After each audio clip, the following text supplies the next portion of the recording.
So I want to talk to you for a second about alcohol. What is this, an intervention?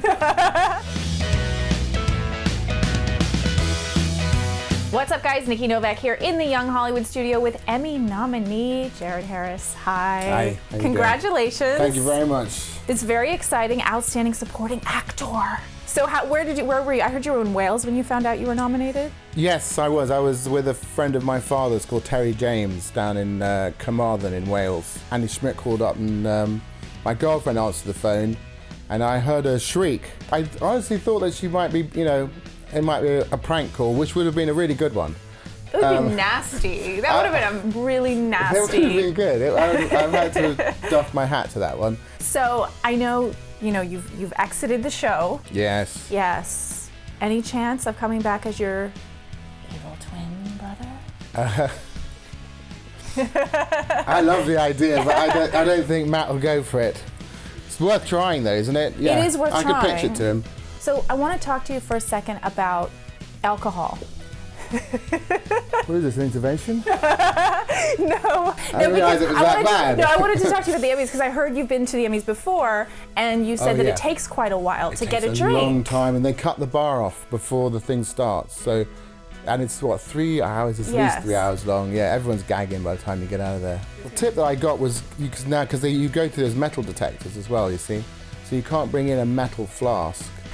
But you can bring in a plastic flask, and then so that there's a lot of the Mad Men guys I see that, because you can have a Coca-Cola in there or something like that.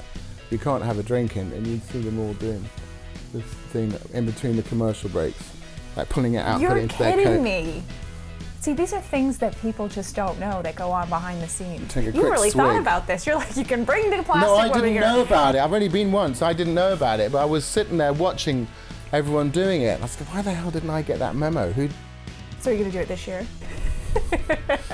I'm not going to say yes because I'll get frisked. Then every single camera is going to be on you for the entire ceremony just to see how you're doing and see if they can catch you in the act. And then I heard that Matt Weiner, when he sort of took you and told you that, your character. Oh yes, so there's a theme here. Yeah. There's a theme going on here that he gave you. He brought out like a $3,000 bottle of. He brought out a very expensive bottle of, I think it was brandy.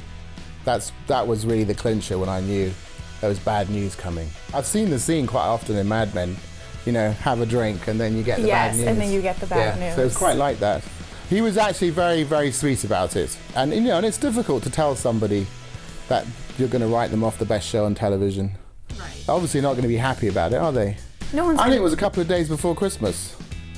Thanks, Matt. Thanks for that gift. Actually, that wasn't, but it was by the time I shot my last scene, it was actually 2 days before Christmas. But really, there's no bad news. But I mean, you've been on Mad Men for. I gave him as much grief as I could about that. Did you? How did you do it? Well, at the read-through, I said, what kind of a man would, put somebody out of a job 2 days before Christmas? Did you really? Yeah, absolutely. What can you do at that point?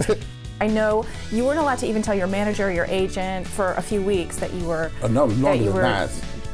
I mean, we shot it in right before Christmas, and I didn't tell them until it aired in what was that, June, I think it was. But that was an understanding, a deal really that I made with Matt. But also he made it possible for me to go and do Lincoln whilst we were shooting my last 3 episodes. Right, just this little movie. Yeah.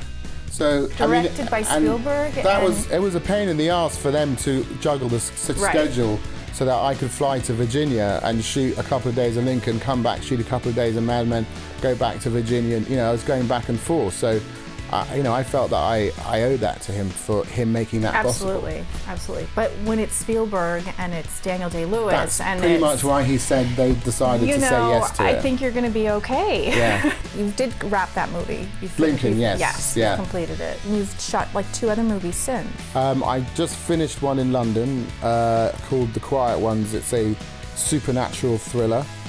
And I'm hopefully about to go off and do another one in Vienna and Munich called The Devil's Violinist. Okay. And then The Mortal Instruments will be after that. And for people who don't know, people are saying it's going to be like the next Hunger Games and it's Twilight. It's a series of books that and sort of highly anticipated. So you've got a lot of... Yeah, it's good. I'll have a good end of the year. So we have to thank Matt No, I always thank. I mean, it was an amazing experience. It really was the best atmosphere, the best set to be on. Yeah. You know, the way that everyone gets on with each other, the crew and the cast and everyone. It was just really, really good fun. And you know, I'm going to miss that, and I knew I was going to miss that at the time when he told me. You get to see all your friends at the Emmys. Yeah, that's good. I'm looking forward to seeing them. You can share your flask with them, perhaps. No, they Have didn't you share it planned your with me last speech? time.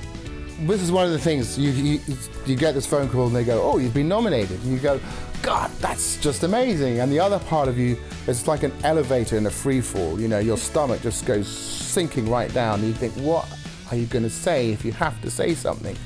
So I think, you know, it's wise just to think of 60 seconds. That's not that much, is it? Possibly.